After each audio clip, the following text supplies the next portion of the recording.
Let's on it.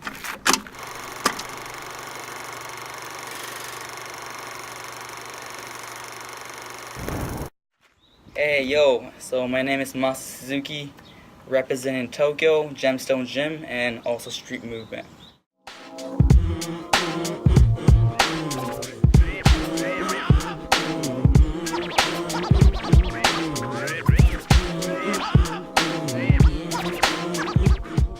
What is my two fundamental aspects of my training?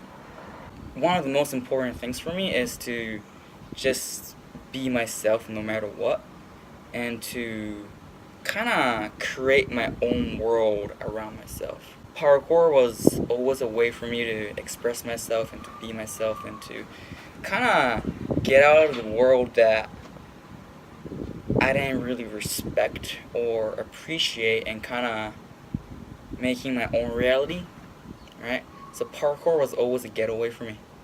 Another aspect that I really focus about is about self-improvement and enlightenment.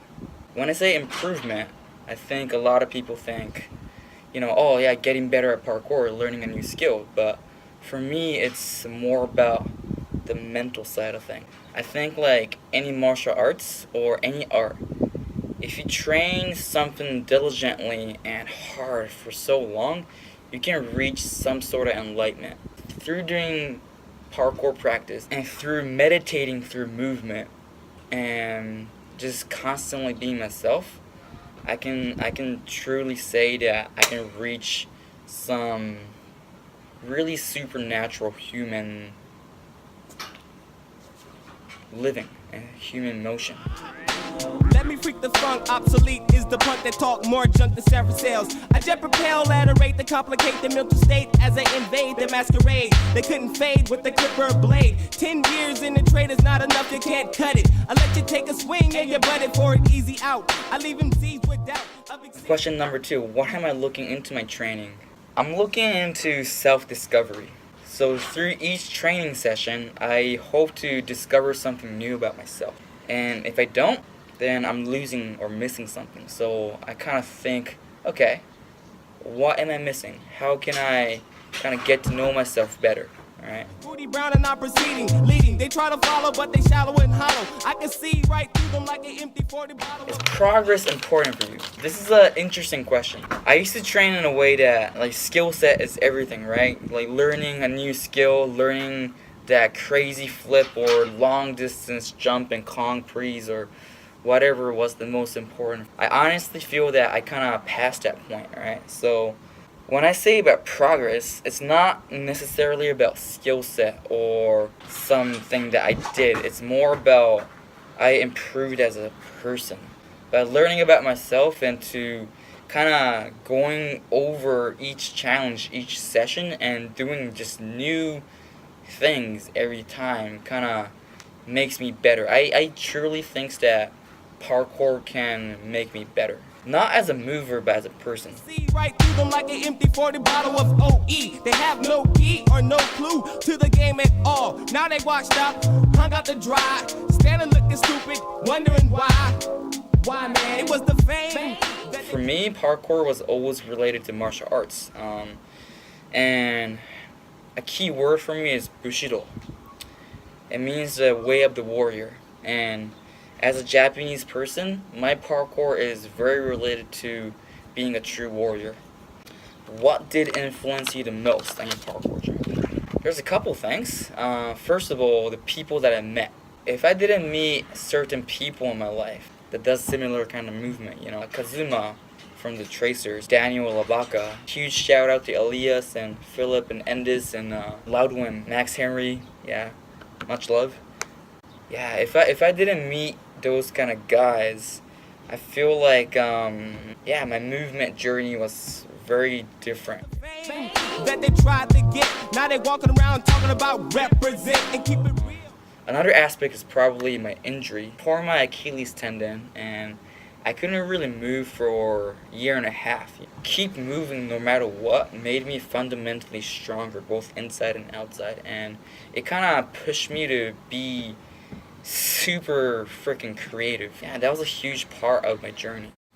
When I started parkour, I did huge moves, big moves. I did freaking double backflips on concrete. From doing big moves and flashy moves, I kind of changed my training to more technical and more unique. Most people in the parkour world kind of put parkour in a small box, and parkour is much bigger than what you see in the internet.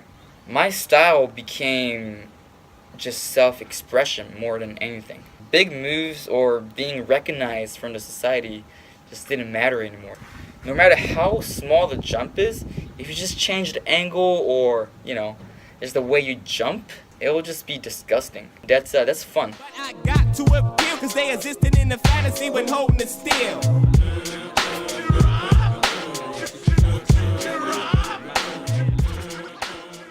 Being a real life modern day warrior, a real samurai of this century, is what drives me to train and train hard every single day. Not only being a good mover, but being a good person. Thinking about my crew members, thinking about my friends, and creating something that's really beneficial to support the community in general.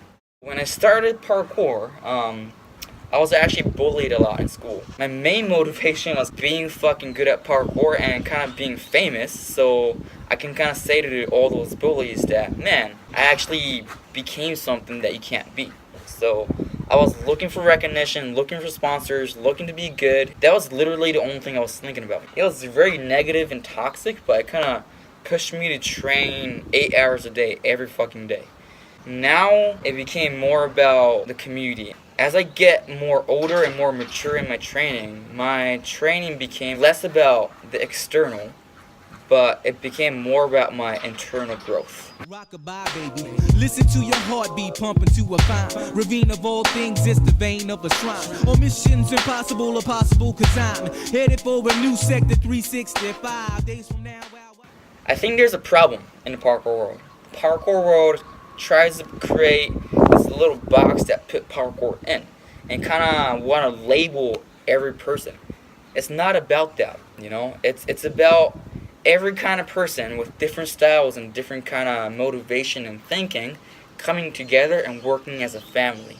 We're not athletes competing against each other. We're not practitioners that train to become better. We're a family of similar-minded people. And the stigma of movement is actually splitting up the family and having this unnecessarily hate, Why create drama when you can actually move together and learn from each other, right?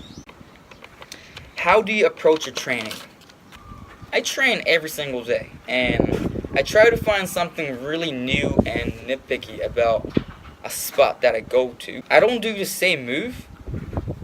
Again, it's all about putting myself out there in a very comfortable place that I don't want to be. And every single training session, I never feel comfortable. I feel like, holy shit, am I really gonna do this? I always think about, okay, if I slip, I'm gonna freaking hit my balls. And hitting my balls is not a good feeling. Don't think about hitting your balls. If you can do it before it becomes a bad idea.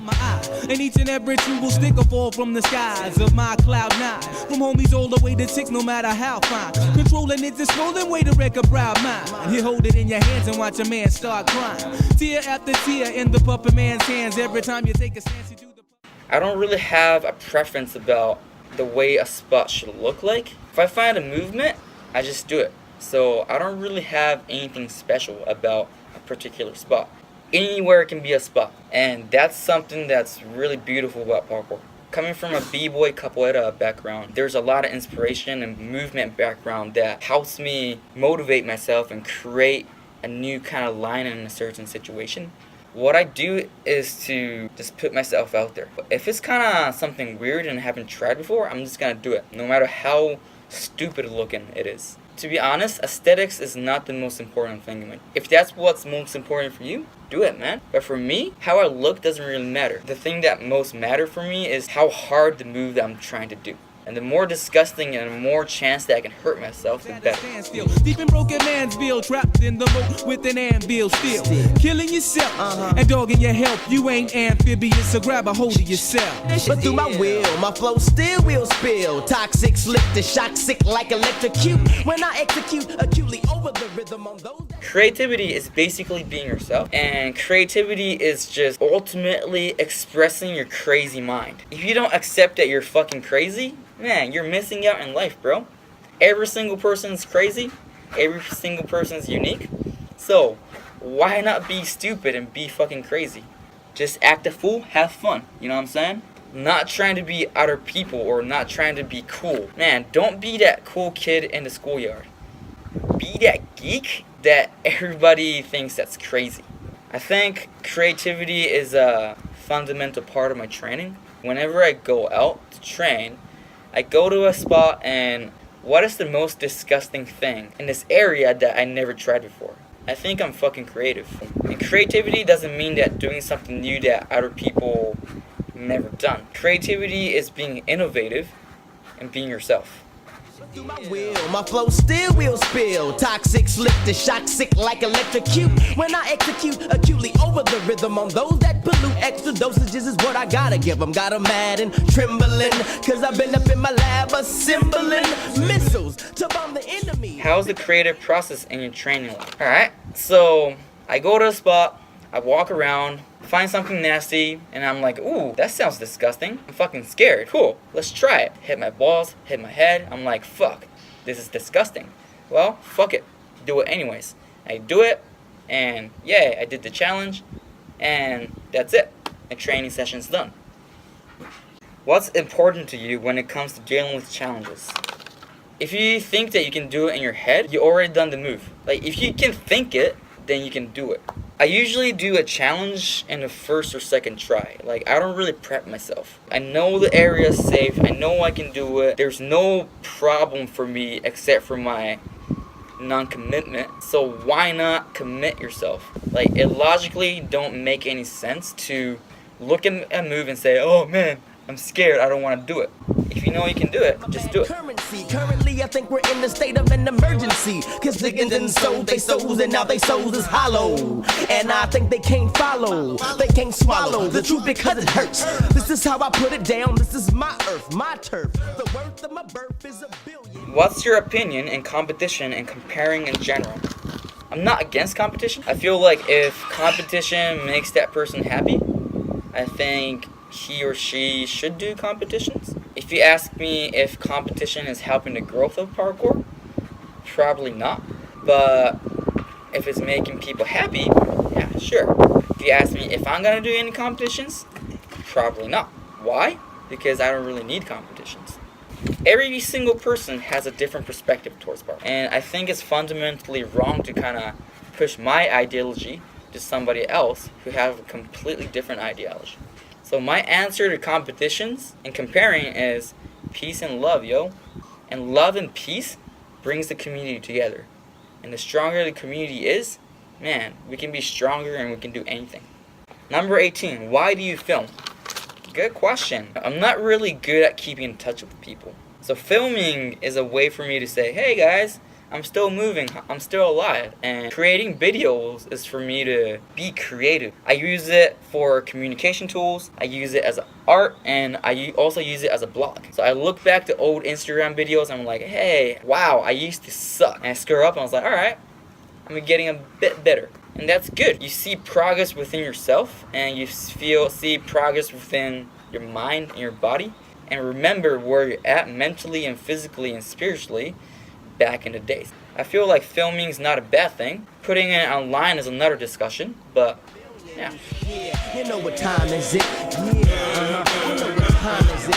Yeah, you know what time is it? Yeah, you know what time.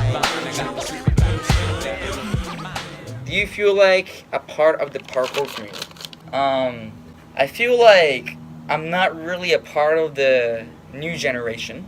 A lot of kids don't really know me, and that's fine. If they don't feel inspired by me, that's fine, you know, but I feel very much part of the old school community. People who trained more than 5 years know me one way or another. Yeah, it's really a family, you know. Feel really that connection of the brotherly family. Having that kind of community all over the world is a blessing. So, yeah, man. That's it. Thank you so much. Peace out. Yes. Get you higher than the sky, all day and all night. You have to enjoy the ride. You got to enjoy the